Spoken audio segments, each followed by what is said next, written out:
Let's get started here. So, introductions. We have Shane Franklin, who's the director of the film, and Taye Taye, who is the director of photography. So, thanks to both of you for joining us. Shane in Springfield, Missouri, and Taye out in the Bay Area at San Francisco. Let's get started with the question we always start with, which is, how did you get connected to this project? To start with you, Shane. Well, thanks for having us. Firstly, we appreciate you showing the film at the festival.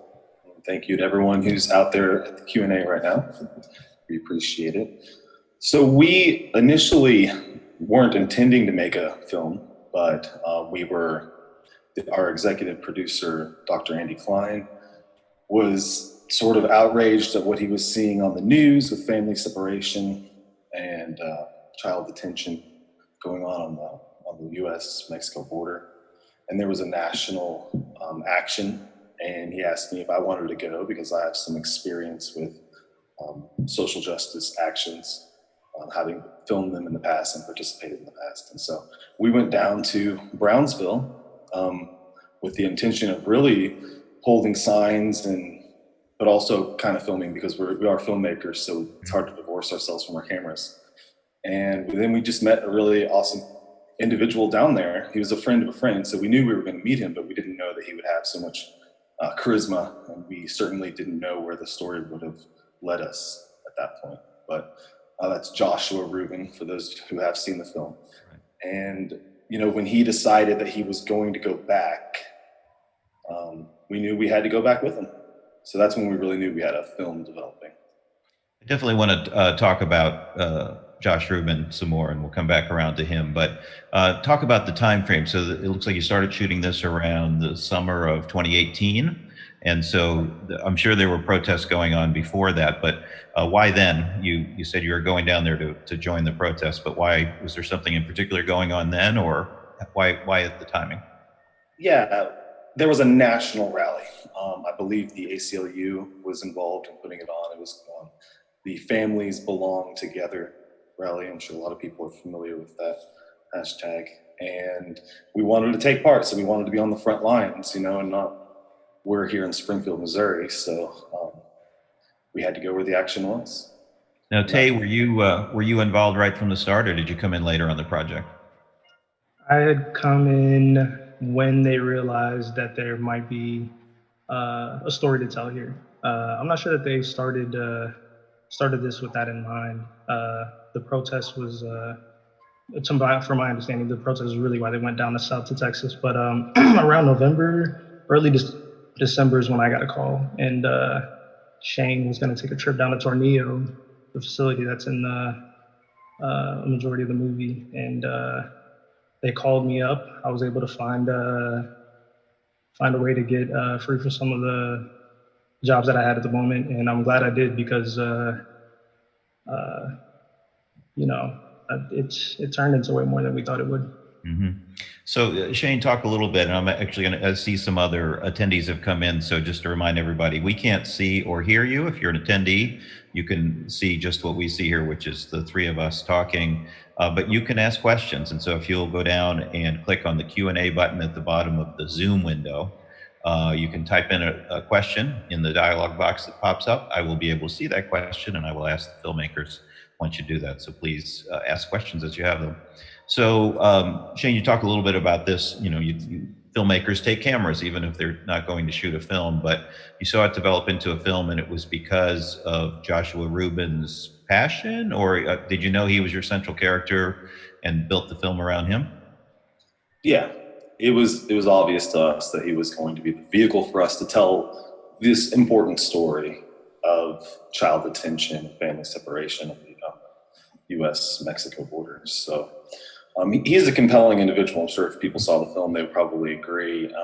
Just a righteous guy. And, we knew we had a story whenever he said he was going back. Mm-hmm. So when we first meet him, he's saying basically, I can't stay. I have to go home. I'm going to feel guilty when I go home. And but then he came back. And so what was the time frame between that, and how long did he stay there until eventually he left Tornillo? How many times was he there, and how long did he stay? The initial action was in June, if I remember correctly.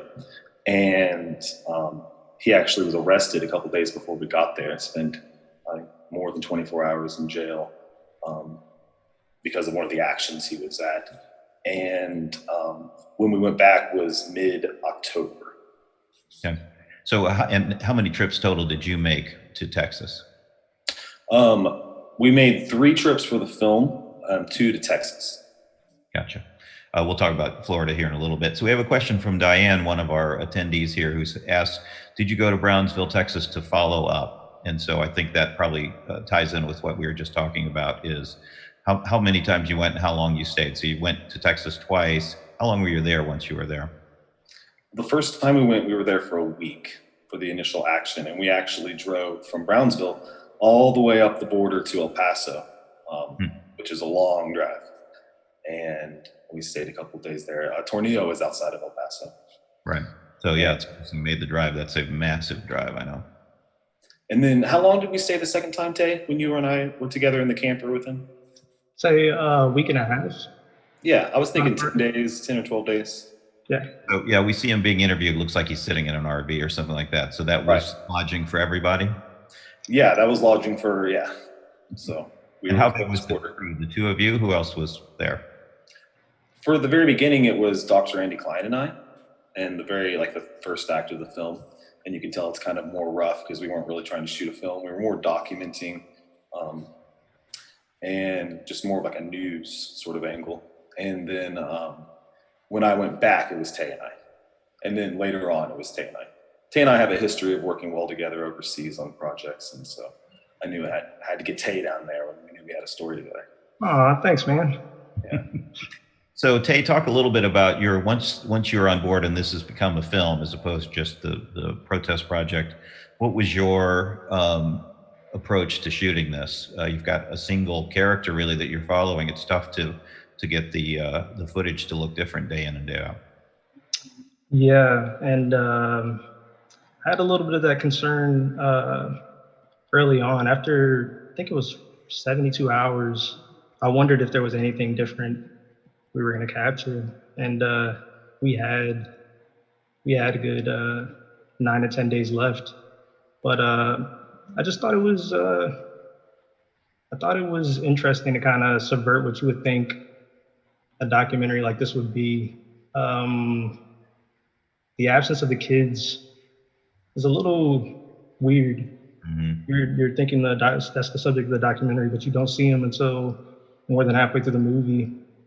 And I thought it'd be interesting to kind of play with that and really try to capture just how boring it can be to kind of maybe stay vigilant and do what Josh wanted to do, and maybe try to bring some drama into that, but really communicate just how, I think I might be reaching here, but the banality of evil, mm-hmm. and just how uninteresting it is sometimes, and how so much injustice can just be happening in the middle of nowhere without much fanfare or anything like that.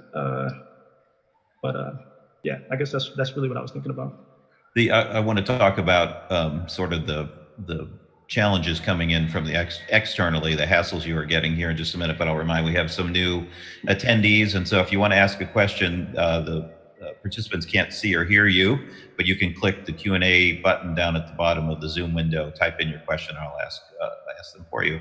So we see various levels of hassle that happen on camera.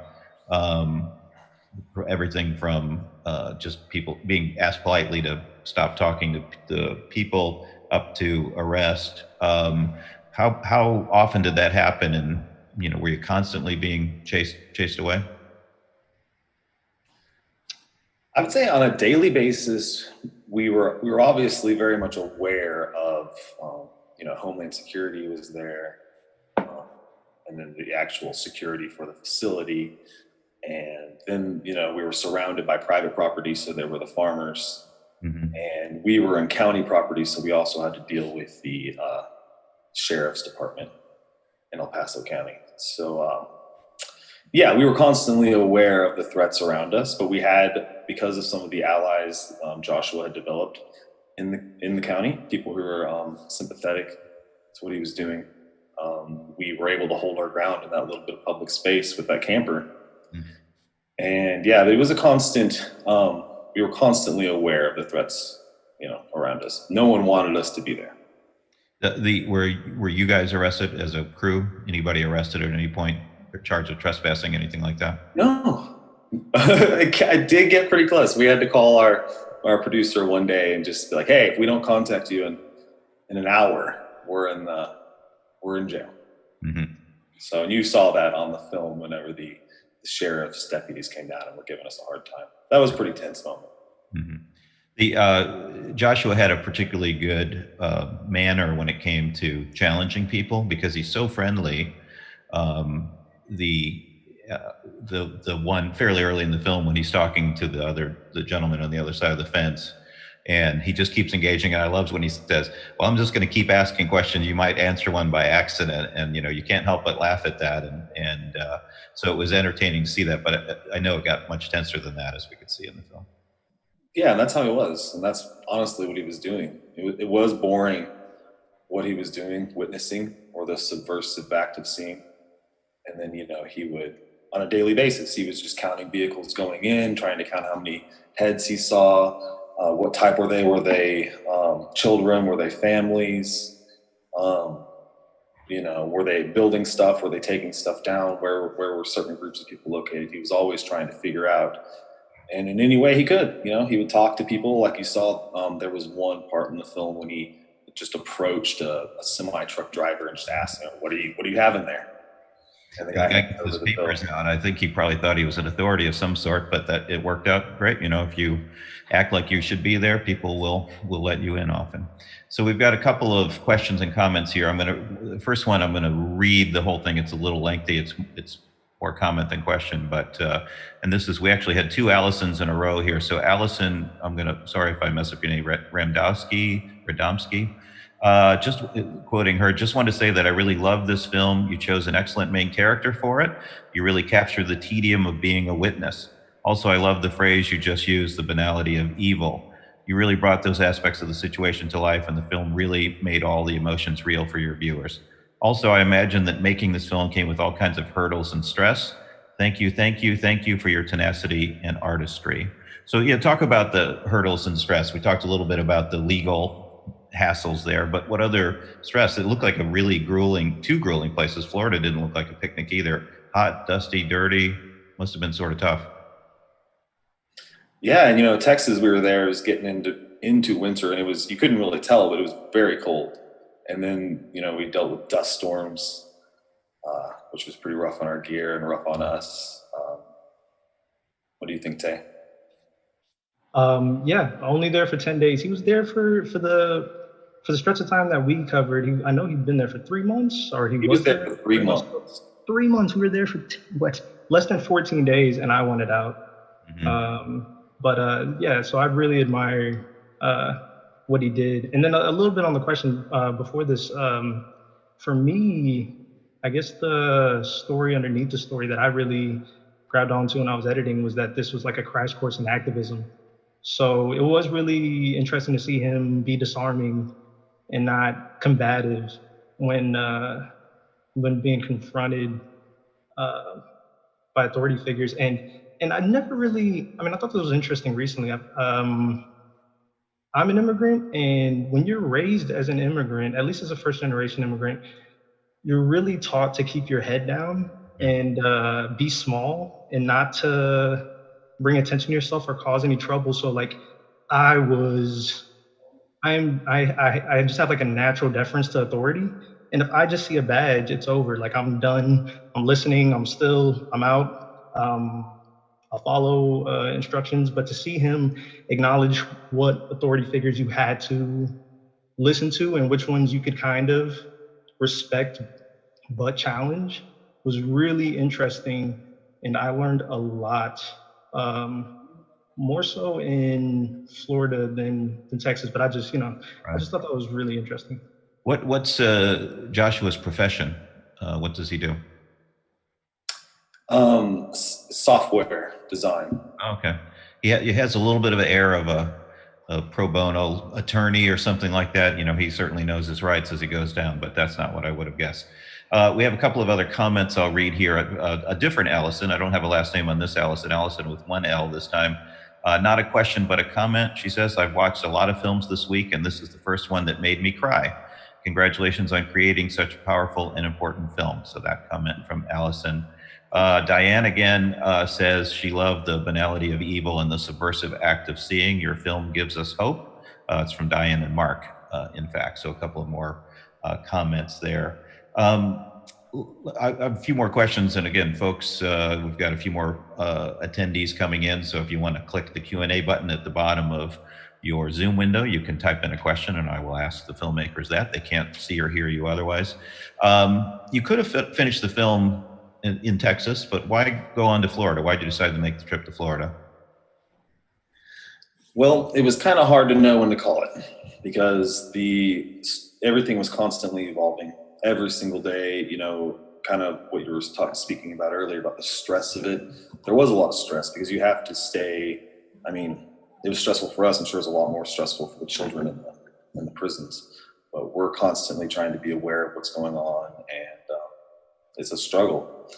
And so it's hard to know when to stop. And when he wanted to go to Florida, you know, the story continued. And it still continues, actually. You know, we're working on the sequel to the film. We're halfway through production. So that's where we had to stop then. And, you know, maybe we could have just kept it to Tornillo, but we didn't really want to make it 2 films. And we saw it as one continuing story. So that's why we decided to go down there and also include it in the film. It just shows an evolution of Joshua, and not just Joshua, but also the witness movement. Mm-hmm. You know, when he started the film, when he started witnessing, we were one of the first people in his group at the time that was called Witness Tornillo. And it's grown, it's almost 16,000 people now. It's called Witness at the Border. And, you know, he wasn't the only person. He had a lot of support. But he was the person on the ground for 3 months in that camper. Mm-hmm. And it's just, we wanted to show the evolution of the witness movement, starting with one person, but by the time we got to Homestead, there were hundreds, thousands of people that would come through all the time and have actions there. Mm-hmm. You know, unfortunately, we weren't able to get down to Homestead a second time, which, you know, if we could have done it again or had unlimited funds to travel, you know, we would have spent more time in Homestead because there was a much larger story there as well. Well, it's much closer into the, you know, a population center to the Miami area there, where it was not so remote as the other locations. So yeah, obviously we see at the end of the film all the Congress people coming through, and, you know, it's an easier stop for them. But I would say the trip to Florida, it gives you a much stronger ending maybe than you would have had, because he gets to say, look what we did in Tornillo. Now, you know, come to Florida, come to Homestead, and let's do it there. Allison R. back again. She's a comment from her, and a question says, oh boy, tell us more about the sequel. Is it a short or a feature version? Does it stay with Josh? So what can you tell us about the sequel? The working title is Witness at the Border. It is a sequel. We're shooting for 90 minutes. You know, Witness at Tornillo was 62 minutes. Josh is a character in the film, although there are a lot more characters. We went down to Brownsville, Texas, and into Matamoros, Mexico. The situation's changed. There's not as many kids in these camps, because now they're not even letting them cross the border because of the Remain in Mexico policy, or the Migrant Protection Protocols. MPP is forcing all these asylum seekers to effectively wait in these makeshift refugee camps on the Mexican side of the border. And so we visited one of these camps. We spent 2 weeks. We stayed with Joshua and other members of the Witness at the Border organization. They're an official organization now. And we met a lot of humanitarian groups on the ground, people that were just private citizens that were stepping up to serve these asylum seekers, like Team Brownsville and the Angry Tias and Abuelas of the Rio Grande Valley, the Sidewalk School. There are other groups. Mm-hmm. And so, but also we were one of the main differences between Witness at Tornillo and Witness at the Border, which is the working title, is we were able to speak to the asylum seekers. You know, in Witness at Tornillo, we were so far removed and we couldn't get in there. And what we did do to get close to the fence, you know, no one else had done before that, and it was a pretty risky move. But we didn't have to take quite as many risks to get into the camp and speak to the asylum seekers. So yes, Josh is in the film. but he plays a much smaller role because now he has this huge level of support in the witness community. But it's not just the witness community, it's the humanitarians on the ground serving the asylum seekers and the stories of the asylum seekers themselves. Taye, are you DP on the sequel as well? I'm not. I'm on an advisory role as of right now, but there's a chance that I could help with editing and post-production down the road. Gotcha. So the how are you approaching it differently with that access? Shane, probably a question back to you. Are you adding more characters, or are your central characters going to be the asylum seekers? Yeah, I'd say there's, like, I see it in three camps. So there's the witnesses themselves, and they're really great, amazing people. We have way more footage than we can ever use. Like I said, we were there for 14 days and back in January for their big kickoff, which was cool compared to, Josh's kickoff with his first vigil outside Tornillo. It was just Josh. But at Witness at the Border, there were hundreds of witnesses that came from across the country.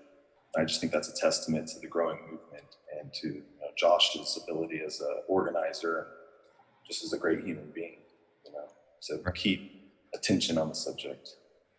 What's the timetable to get this film out? Well, we were looking to premiere in October of this year, but we had plane tickets to get back down to Brownsville, and the day before we flew out, we decided to cancel the trip because of the coronavirus. And so, it wasn't fair for us to risk bringing the virus into the camp, even if we felt healthy, and we just decided it wasn't the ethical thing to do. So we need to get back down there one more time. We're in contact with some asylum seekers. We're in contact with humanitarian groups on the ground and witnesses, but it's just kind of up in the air until we know when we can get down there one more time. Great. So we've got some new attendees, and so I'll mention one more time that the participants, the panelists here, can't see or hear you. They are just talking to me. They see what you guys are seeing. So we'd love to hear your questions, though. If you go down to the bottom of your Zoom window, there's a Q&A button down there. Click on that, and you will get a dialog box. And you can type a question in there, which I will see and can ask the filmmakers. And so for the folks who've already asked some questions, if you have some others, feel free to drop those in there. I'm happy to put those through. We talked a little bit before we started here about the uncertain nature of film festivals right now. And so you're probably still going to make another trip. It's going to push this back, I assume, finishing the film, but maybe that'll allow festivals to get back up and going again. Right. We've switched into post-production in a way, working with the footage we already have. So there's a chance we'll still keep on schedule, but we're trying to keep on schedule. Yeah. You mentioned at the top as we were talking about that you're part of a production company and a nonprofit there in Springfield. What's the mission of the nonprofit? What do you guys do? Well, our name is Carbon Trace Productions, and we are a 501c3 in Springfield, Missouri. We have a dual mission of documentary education. So we teach students from Missouri State University how to make documentary films, more or less.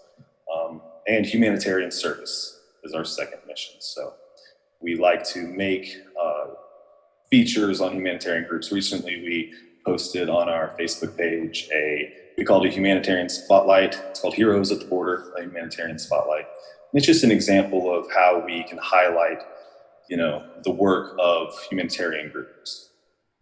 Gotcha. So that's what we do: documentary education and humanitarian service.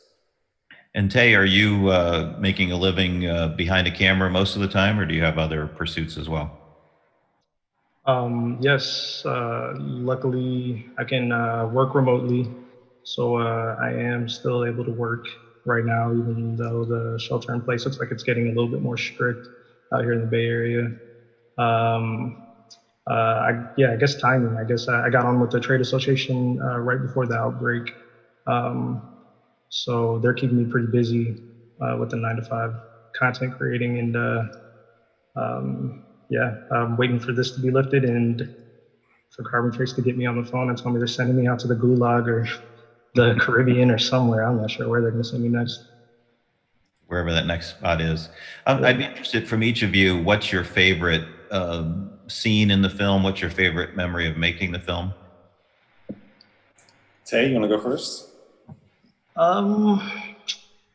I think we made, I know while we were on the ground to help the Facebook page, Witness At Tornillo, I guess help his mission, and it also created some content while we were there for Carpentries. It was a little vignette about them taking down the flags. And I, Josh is such a good communicator. He's able to, yeah, he had a quote towards the end of that section of the film where he called the two, um, I'm not sure what they were, but they were sent down by the city to kind of take down the flags from the county fences, and called what they did small heroic acts. I think that's right. And there was something about that that stuck with me. I mean, if I was in that situation, I think I would be, if I wasn't quiet, I'd be a little bit more combative and upset with the fact that they felt like this was something that was necessary to do. But he was able to, I guess, move them, which is kind of what I see my role to do with filmmaking. Not necessarily inform people. You can't really do justice to this huge thing within a 1 hour film, but if you can kind of, you know, get people to care and um, kind of do it in a poetic way, the way he does when he communicates how he sees this. Um, I thought it was beautiful. Yeah, but I don't know. Maybe I'm rambling a little bit, but yeah, I like that section. And Shane, you? Yeah, I'd say that is one of my favorite scenes when they take down the signs. I mean, favorite in a way. It was a rough day. Rough day for us, just dealing with that stress, and become emotionally attached to, you know, the people around you and to the story. It's hard not to. So I was pretty mad personally when they took those down. So, and I thought Taye did a great job cutting that scene together. So I think that's my favorite. And then the other scene would probably be when we actually finally get around to the back of the fence and you see the kids in the camp. Mm-hmm. You know, we put a lot into getting that. I think, you know, we took a risk and it paid off. And I think people need to see that. And I know there's some people who probably don't appreciate the showing of their faces, but I thought it was really important for people to see. You know, there's just kids in here and they're being locked up because they wanted to seek asylum in our country. Right. So I thought that was and what it took to see their faces, unbelievable. Yeah, it was challenging. You know, the normal. You really have to work, and and you saw them putting up the black tarp afterwards. So. Right.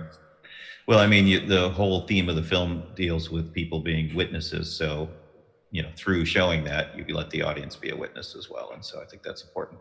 I'm struck as you talk about, Taye used the word poetic, talking about Joshua. And I thought it was a terrific idea to have him read his Facebook posts, which really are poetic when he writes those, and to hear those in his voice, I thought was a great idea. I assume he's seen the film. What does he think? What was his reaction to it? He hates it. He thinks it's terrible. Yeah, I'm kidding. I'm kidding. Shane's spoken with him more than I have. Yeah, I think that he's seen it probably too many times now, and he actually went on a little tour with it. He helped us book a bunch of shows through Tug back when we were booking shows through Tug. And it helped, you know, get a lot of attention towards his action that he's currently down there. He knew, even in Homestead, that he was going to end up, he knew about these camps that were forming in Matamoros. And so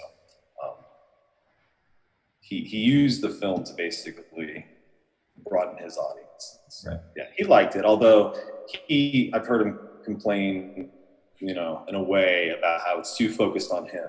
And he knows that how many people were supporting him. And that would probably be his biggest complaint. You know, he's such a compelling character that what could we do? Mm-hmm. You know, as you talk about him showing it, and I'm reminded of that long ago time when audiences got together to watch films all in the same room. And so if he's been playing it at for groups, activist groups and others, what have their reactions been? What have you heard from that? And maybe you've been at some of the screenings. So how do the audiences react to this? Typically well, honestly. People seem to be, to appreciate the film, appreciate that we went down there to capture it. And, you know, people could be more critical. We could take it. Don't worry. But I think that we've had the audience has really appreciated what we've done. So I appreciate that. Right. We're going to wrap up before too much longer, folks. So if you're one of the attendees watching and you still have one more question you want to ask, go ahead and click that Q&A button and ask that before we run out of time. Taye, what projects are you working on now that, again, bad question to say working on now since we're all stuck at home, but what's awaiting you once the lockdown lifts? What are you going to be working on? I'm in I'm in the middle of some pre-production for some personal side projects, music videos for local artists in Kansas City that I love and think are great.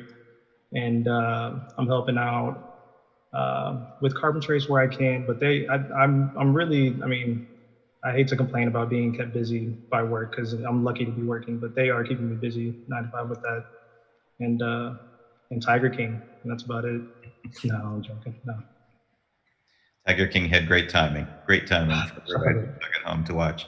And Shane, what about Carbon Trace? Besides the sequel, what else is Carbon Trace working on? So we're currently working on several films. You know, last year our team went, and Taye was with us, went to Vietnam with a group of veterans. And we traveled all the way across the country with them. We have a feature film coming out called Vietnam: A Peace Story. We have 2 shorts coming out. One called American Drive-In. Of course, we're working on Witness at the Border, which is my primary project I'm directing.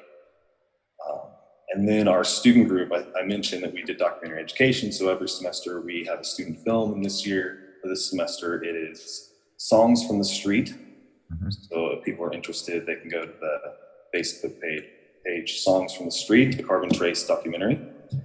And it's about a local choir here in Springfield, Missouri that's made up of the homeless and formerly homeless. And it's about how the choirs, you know, help them kind of improve their lives and also help the community better understand the homeless population in Springfield. And so you're doing that with students at Missouri State. So how do you break down the roles? Are they the cinematographers? Are they the editors? Who does what on that film? Yeah, so we have students in all the leadership positions: the director, producer, director of photography, lead, editor, sound design, all students. And then Carbon Trace, we have 2 staffers, me and Shannon Kay, our executive director.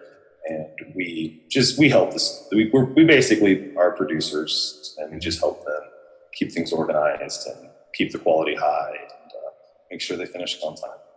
That's exciting. Worth watching. Okay. We have a couple of questions from Chris, who says, "Great film. You may have addressed this already, but actually we have not, Chris. So I'm glad you asked.